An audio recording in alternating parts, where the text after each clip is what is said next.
journée des rencontres annuelles à la Banque mondiale où Parlons de Business et sa communauté a été invitée. Donc on remercie encore une fois de plus ces personnes qui pensent que Parlons de Business peut représenter les entrepreneurs à la Banque mondiale. Aujourd'hui, nous allons cibler certains événements bien précis. Okay?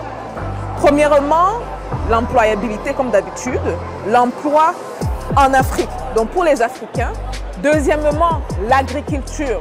Il y a une phrase que j'ai entendue hier qui m'a fait un peu titiller, dans le bon sens, qui disait que l'agriculture peut résoudre plus de la moitié des problèmes en Afrique. J'ai dit, ah, ok, nous devons assister à cette conférence-là. Troisièmement, renforcement des capacités en Afrique. Et quatrièmement, la petite série sur le gâteau que vous allez découvrir à la fin de cette vidéo. On commence la journée en force et avec l'énergie des vrais entrepreneurs. Allons-y les gars. Je vous donne maintenant la possibilité de devenir membre de la chaîne. Devenir membre, c'est surtout avoir accès aux coulisses des astuces de business dont je ne parle pas publiquement. C'est aussi bénéficier de masterclass, de coaching et de vidéos exclusives. Je vous offre sur un plateau d'or plus de 20 ans d'expérience pour le prix d'un sandwich. Cliquez dès aujourd'hui sur rejoindre ou join pour rejoindre notre communauté grandissante ou regardez le commentaire épinglé sous la vidéo.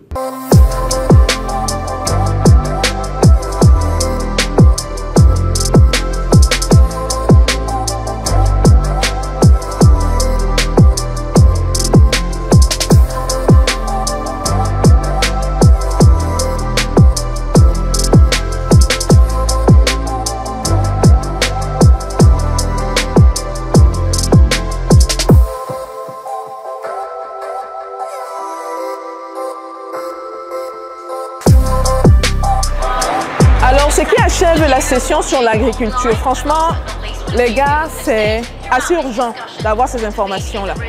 Je vais déjà vous donner des chiffres pour commencer, ok? 1,2 milliard de personnes vont chercher de l'emploi dans les pays en voie de développement. Sur le 1,2 milliard de personnes, et ça c'est les projections de 2050, seulement 400 000 emplois seront disponibles. En d'autres termes, on a plus de 800 000 personnes qui n'auront pas d'emploi. Une autre statistique qui m'a également accroché, 75% des pauvres sont dans les régions reculées, donc dans les villages, et tout ce qui n'est pas urbain, donc à l'extérieur. Maintenant, si on met toutes ces données ensemble, on se rend compte qu'il y aura une grosse demande. Et ça se rattache vraiment par rapport aux informations que j'ai partagées hier. Une grosse demande qui arrive sur le marché de l'emploi et l'Africain n'est pas prêt pour ça. Il y a une des invitées apparemment très connue au Nigeria. Elle est à la tête de Ace Foods et elle, ce qu'elle fait, c'est quoi? Elle se concentre, ou son organisation, sa compagnie se concentre dans les villages. Elle emploie 90% des femmes qui sont très souvent plus productives que les hommes.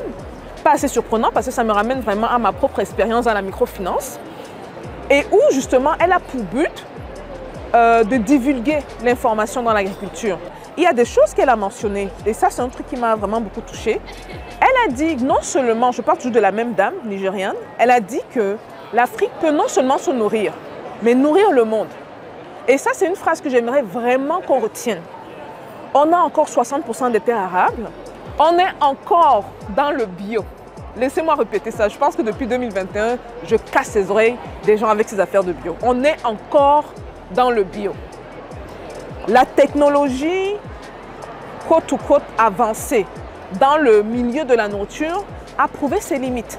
Et je pense vraiment, je suis une de ces personnes qui pensent qu'on devrait revenir à ce qui est naturel. Notre nourriture, c'est notre médicament. Donc pour éviter, par exemple, d'avoir des challenges ou des maladies très répandues ici aux États-Unis, cancer, diabète, c'est important de contrôler ce qu'on met dans la bouche. Seulement ici aux États-Unis, on a plus de 2 millions de cas de cancer enregistrés.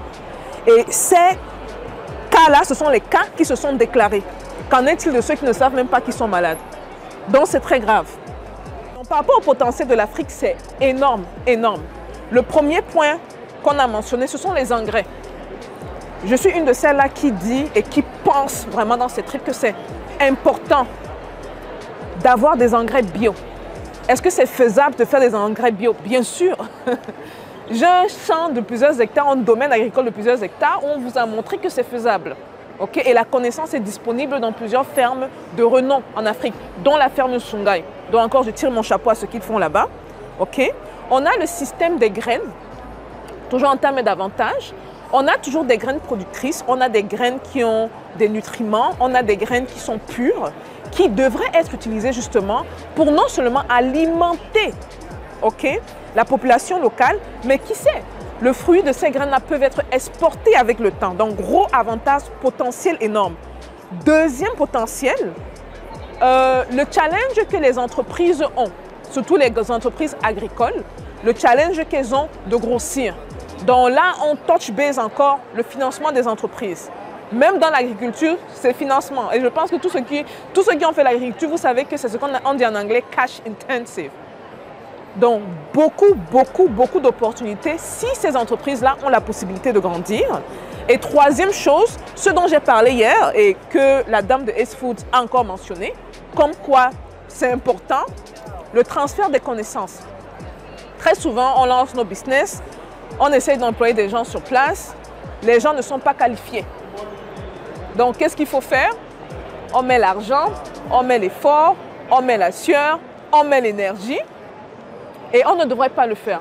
Parce que très souvent, ici en Occident, quand vous voulez embaucher quelqu'un, vous trouvez la personne qui a les qualifications et vous embauchez. En Afrique, ce n'est pas ça. Donc nous, entrepreneurs qui sommes sur le terrain, c'est un challenge qu'on a. Et c'est quelque chose, comme on dit, we have to close the gap. Okay? Parce qu'avant tout, nous sommes des créateurs d'emplois. Et si on veut bien le faire, il faut qu'on se rassure que les personnes qu'on embauche soient des personnes capables, justement, d'assumer les tâches pour lesquelles elles sont payées. Il y a également eu l'intervention de la ministre des Finances du Brésil. Ça, c'est très intéressant, son intervention. Et ça nous montre à quel point le Brésil est visionnaire. Ils ont en vision de nourrir 1 milliard de personnes. Notez ce chiffre-là. 1 milliard de personnes autour du monde. Et même pas en vision, ils sont en train de se rapprocher de ce nombre-là.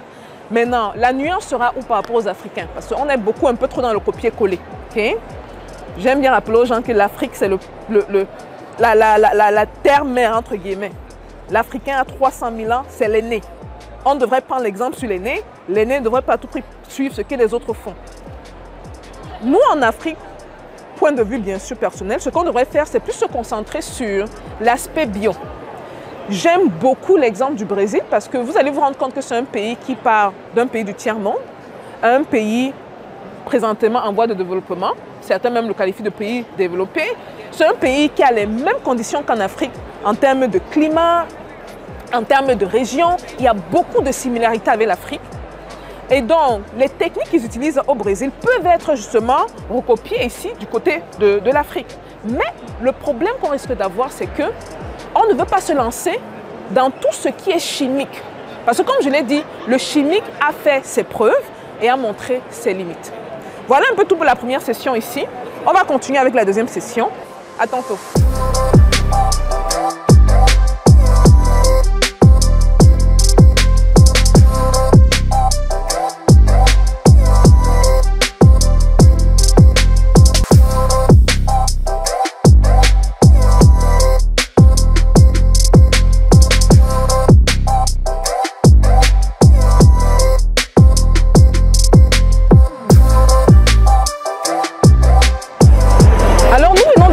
Session sur la création d'emplois et je vais vous laisser avec une phrase importante et clé. Très simple mais super importante. L'emploi crée la dignité. C'est très important pour un être humain qu'il comprenne qu'il n'a pas été parachuté sur terre. Donc ce n'est pas un hasard que la personne soit là. La personne se doit justement d'avoir des compétences et de mettre ses compétences au service du peuple, soit à travers un emploi, donc qu'il obtient à travers une compagnie, soit à travers la création d'emplois ou la solution des problèmes, quand il devient justement entrepreneur. Et j'aime bien le rappeler, je le répète encore une fois de plus, l'entrepreneur crée d'abord un job pour lui, puis il crée un job pour d'autres personnes. Donc, je vous laisse avec cette ligne super importante qui m'a vraiment marquée. Avoir du boulot crée de la dignité. Avoir des compétences crée de la dignité. Et c'est très important pour nous de fermer le gap, le vide justement entre l'être humain et le boulot que cette personne mérite. Et la différence est souvent très simple, c'est juste des compétences. Voilà un peu tout pour cette session-ci. On continue la journée. À tantôt.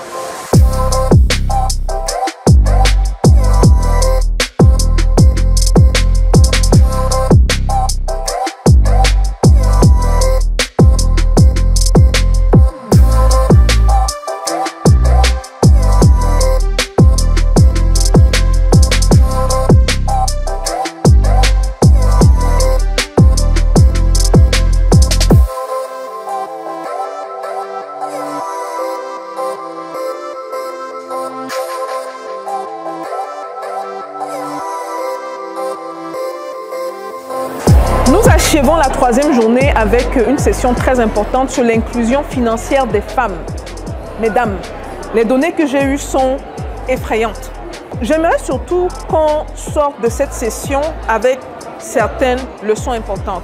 On a eu Mrs. Villanueva, la Mexicaine, qui a expliqué les initiatives justement lancées par le gouvernement mexicain et où on a vu une grosse différence justement de l'inclusion des femmes de 2020 en 2024. Donc en juste 4 ans, c'est inimaginable. Donc ce qu'elle disait, c'est qu'en 2020, il y a un gros changement de politique au Mexique où on promouvait le financement des femmes. Okay? Donc c'était un travail vraiment coordonné entre le gouvernement et le secteur privé. Il y a également eu des créations de solutions pratiques par rapport aux femmes, entre autres les positions de leadership, donc tout ce qui entourait les questions des femmes avant justement que le gouvernement n'entre en jeu en 2020. C'était souvent des questions qui étaient débattues par les hommes. C'est un peu ce qui se passe aujourd'hui avec les Africains. Vous voyez, ce sont les Blancs qui débattent de nos problèmes, qui débattent également de nos solutions. Et souvent, c'est très important d'avoir la personne dont on parle à la table du débat. C'est même encore mieux quand la personne en question prend le lead, parce qu'il n'y a rien de mieux que la cible pour expliquer exactement comment elle se sent, pour expliquer c'est quoi le problème et donc c'est quoi la solution. Donc, gros changement au Mexique par rapport au leadership. On a donné les rênes aux femmes de prendre leurs décisions. Et ils ont créé une institution qu'ils appellent le National Institute for Women, qui promeut les femmes, l'éducation financière. Okay? Ils ont également parlé des données du Rwanda. Ça, je pense que c'est un des pays qui est les plus sérieux dans ce monde par rapport à l'inclusion des femmes. Vous n'avez juste qu'à regarder les personnes qui entourent le très fameux, entre guillemets, Kagame. Okay? Donc, au-delà des mots, on a une certaine implémentation. Quelque chose qui m'a vraiment beaucoup choquée. Hein. Ça m'a choquée. Et maintenant, je peux comprendre pourquoi certaines personnes disent certaines choses sur les femmes qui bougent. On dit que les femmes, d'après les données, les statistiques, les femmes repayent mieux. Entre 10 et 15% mieux que les hommes. Par contre, quand elles vont faire les demandes de prêts, elles sont celles à qui on accorde moins de prêts. Vous vous rappelez, je vais raconter moi mon histoire personnelle de la microfinance que j'ai lancée du côté de la Tanzanie. Quand je donnais les statistiques, les gens étaient du genre, mais elle parle de quoi? C'est ma microfinance. On était sur le terrain avec les données. Est-ce que vous vous rendez compte que quand on investit dans la femme, on a 4 fois plus de chances d'être impactful, d'avoir de l'impact. Dans mon organisme, par exemple, on s'est rendu compte des données aberrantes. 90% des revenus des femmes sont réinjectés dans la famille. L'éducation des enfants, la nourriture, le savings. Contrairement aux hommes, on a moins de 30%, c'est effrayant ce que je dis, moins de 30% des revenus des hommes sont injectés dans la famille. Et on remarque que quand on compare ces chiffres-là, quand on investit dans la femme, on a un impact plus fort que si on investit dans l'homme. Et la donnée que je vous ai donnée tout à l'heure, elles sont de très bons créditeurs. Donc pourquoi est-ce que quand elles vont faire les prêts dans les banques, et sachant même que les prêts qu'elles font sont souvent moindres par rapport aux hommes, on leur refuse les prêts en question? C'est une des questions à se poser. Et aussi, il y a une des données que 2 participants ont discuté. Une qui disait justement que non, les femmes n'aiment pas le risque. L'autre disait que non, elle n'est pas d'accord avec. Les femmes sont plus conscientes du risque.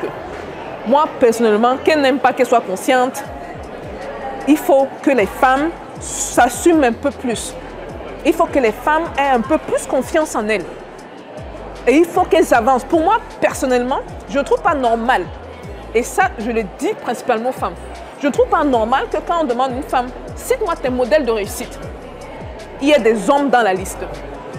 Ça veut dire qu'il y a un problème déjà au niveau de la manière qu'elles se perçoivent. Et très souvent, c'est un peu comme moi, j'aime bien beaucoup faire l'amalgame avec les noirs. Hein. Quand on dit à un noir, cite-moi c'est qui tes modèles, il ne cite que les blancs. Mon gars, ou la go, c'est comment? Ok, donc il faut apprendre à diversifier, il faut apprendre à avoir des modèles qui nous ressemblent. Et quand on dit modèle, si vous voyez une femme courageuse, une femme qui défonce les portes, inspirez-vous de son modèle. Parce qu'elle sait exactement ce par quoi vous allez passer. Si vous voulez prendre le même chemin qu'elle, elle n'a pas la même expérience qu'un homme qui se lance dans ça. La même chose, parce que c'est important pour moi de faire des analogies. Quand vous êtes un noir et vous vous inspirez par exemple d'un blanc, il n'y a rien de mal à ça. Mais par exemple, dans le business, je suis désolée, en tant que noir, il y a beaucoup de barrières qu'on aura. Donc, quand on ne prend que, par exemple, des blancs, excusez-moi, la réalité va strike. Donc, en fait, pour moi, c'est important de prendre cette analogie de la couleur de la peau aux gens et que les femmes comprennent que c'est important pour elles. Une femme qui s'assume, une femme qui embrasse qui elle est, c'est une femme qui a des exemples de femmes noires. Une femme, par exemple, qui est intéressée par l'entrepreneuriat. Si on dit, donne-moi ton top 3, si dans le top 3, là, il n'y a pas 2 femmes, il y a un problème très sérieux. Donc, c'est ça, on finit dans la journée, cette 3e journée, avec cette session-ci, inattendue. C'est une session que, franchement, moi, personnellement, j'hésitais à faire, mais je suis très contente d'y aller. Ça m'ouvre les yeux sur l'attitude, parfois, de certaines femmes qui se mettent beaucoup de barrières dans leur tête. Alors que c'est assez facile de se lancer en business, c'est assez facile. Une fois que vous cassez les barrières dans la tête, vous foncez. Et on a prouvé maintes fois, la femme est plus efficace que l'homme. Il n'y a rien de mal à ça. Okay? C'est un bon créditeur, c'est quelqu'un qui gère bien le business. Elle gère beaucoup le business avec du cœur. Et pour celles ou ceux qui ont des employés, vous savez qu'avoir un cœur quand on a des employés, c'est important. Vous devez connaître le nom de vos employés, vous devez savoir l'employé a combien d'enfants, c'est quoi les difficultés. Vous devez être humain avec l'employé. Et la femme a ça naturellement. En plus des avantages de juggling with many tasks, de jongler entre plusieurs tâches. On l'a naturellement. Donc ça, c'est un cri de cœur aux femmes entrepreneurs de la chaîne, aux aspirantes femmes entrepreneurs de la chaîne. Ayez confiance en vous. Et ça résume la 3e journée ici à la Banque mondiale. On se voit demain. Bye.